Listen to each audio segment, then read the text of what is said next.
A créé un site une page Facebook. Je vais essayer. Alors je disais, on reçoit ce matin mademoiselle Tricia Evie, qui a créé une page Facebook qui a eu un succès phénoménal, qui a été créée le 22 mars. 22 mars de l'année dernière. Voilà. Et on va donc discuter sur ce site. Alors le site s'appelle Localité. Je lui laisse la parole.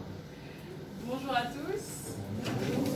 Alors, c'est un groupe Facebook que j'ai créé avec une amie le 22 mars. En fait, on a eu le même constat au même moment que les agriculteurs étaient en difficulté parce que les marchés n'étaient plus en place, tout leur circuit était complètement à l'arrêt. Donc ils se retrouvaient avec leurs marchandises sur les bras.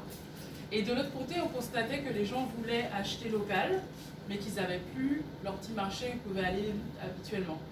Et moi je me disais, en fait, moi ma première fois je me suis dit qu'il faut faire quelque chose, c'est quand j'ai vu que les melonniers avaient plein de melons et qu'ils étaient obligés de jeter carrément. Je me suis dit qu'on est quand même près de 400 000 Guadeloupéens. Si chaque personne prend 2-3 melons, il y a moyen de faire un truc, de s'arranger. Et a vu qu'une agricultrice avait dû jeter toute sa récolte de cressons parce qu'elle n'avait pas pu les vendre sur le marché ce jour-là. Et les cressons, il faut les vendre directement le jour. Donc elle a demandé à ses amis de poster sur sa page Facebook s'ils connaissaient des agriculteurs qui avaient des choses à vendre et tout. Et moi j'arrive dans l'après-midi, je me dis mais sa page Facebook va être remplie d'annonces, ça va pas être pratique pour elle, ni pratique pour les gens. Donc j'ai créé le groupe Localité et je l'ai invitée à être administratrice avec moi. Et en fait, en 24 heures, on a été 3000 sur le groupe. En une semaine, on a été 10 000. Et ça montait comme ça. Là, on est au bout de... On va fêter nos... Alors, je peux te donner le chiffre exact. On est 28 600 quelque chose. Voilà, c'est ça. Voilà. Ouais, 28 600 mots. Et ça monte tous les jours. Non, ça a été très très rapide. Et en fait, on a été obligé de se... Parce que nous, en fait, on voulait juste mettre les annonces, qu'elles soient accessibles. Mais on a été obligé de mettre des protocoles parce que au tout départ, l'idée c'était, tu connais un agriculteur ou tu connais un boulanger, tu mets son nom, son numéro et tout, pour que les gens puissent aller acheter. Sauf que au bout de 2-3 jours, on était déjà 6000 membres. Donc quand quelqu'un mettait une annonce d'un agriculteur, cet agriculteur-là recevait peut-être une centaine d'appels de gens qui voulaient acheter chez lui. Sauf que souvent, il n'était pas au courant qu'il était sur le groupe, puisque c'était quelqu'un qui avait mis ces informations.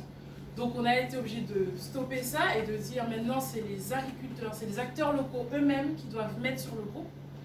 Et ensuite, on a mis des protocoles en place, parce qu'on a eu des moments où, bien sûr, les gens qui ont vu que le local, ça marchait bien, le tout café local. Ils font tous des paniers locaux, sauf qu'en fait, on a regardé et c'était pas du local dans les paniers.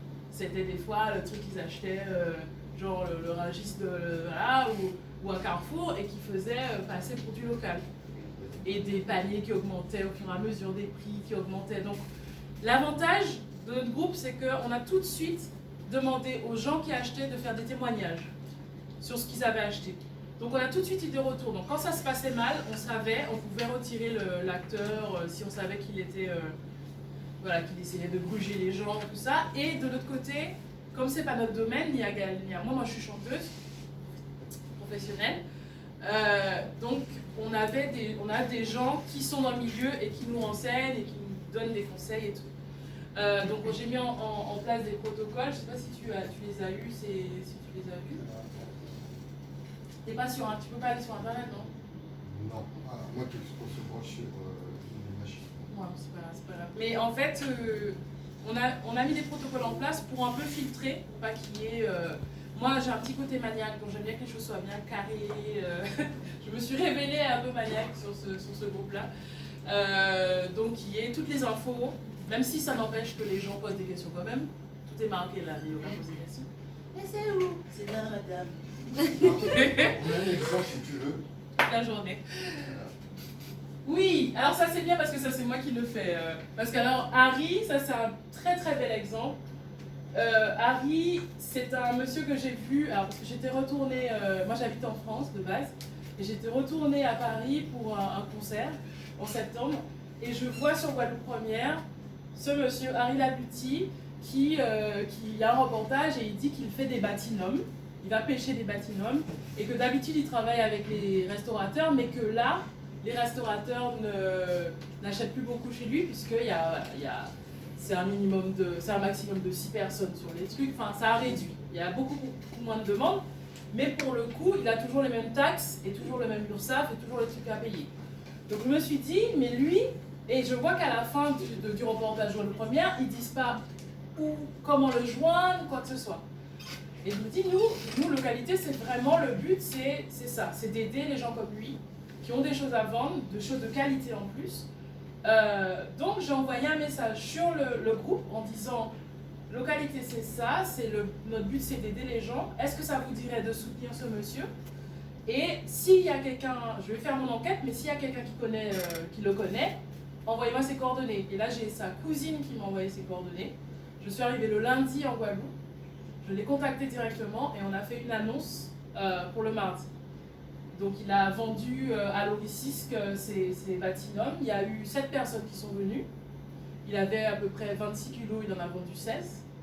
Et le samedi d'après, donc là on a pu faire l'annonce bien plus tôt. Donc il m'a dit qu'il partait en mer le samedi. Donc il part à 5h du matin et il arrive vers 14h. Et là, il est parti, il est arrivé au port, et il m'a envoyé un message, mais je ne sais pas si tu pourras vous le faire écouter, mais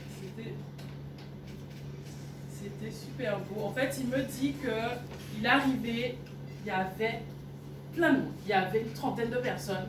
Il m'a dit, j'ai jamais vu ça. Tout est parti, tout est parti. Mais il faut l'entendre, quand il parle, il est à fond. Et donc, depuis ça, à chaque fois qu'il part en mer, il me dit ça la veille ou l'avant-veille, et je lui fais son annonce, parce que il n'avait pas de Facebook, je lui ai fait un Facebook, mais il n'est pas très hyper efficace. Donc, grâce à ça, ça suit un peu le protocole. J'ai le nom, l'horaire de vente, ce qu'il vend, le prix, le tarif et les lieux et comment le joindre, tout ça. Et aussi, ça c'est important, je mets toujours contacter par WhatsApp, message ou de préférence, parce que quand tu reçois sans appel, c'est impossible. Il vaut mieux que tu aies par écrit et que tu puisses recontacter les gens derrière, mais sinon, sans appel d'un coup, c'est pas gérable.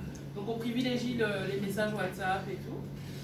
Et donc depuis ça fait c'était quand je suis revenue en novembre, ça fait presque 2 mois maintenant, que dès qu'il part en mer, il sait qu'il a du monde qui l'attend, voilà, quand il revient. Et il est très content. Voilà, et donc on a ça, on a les boulangers, on a les... Ah oui,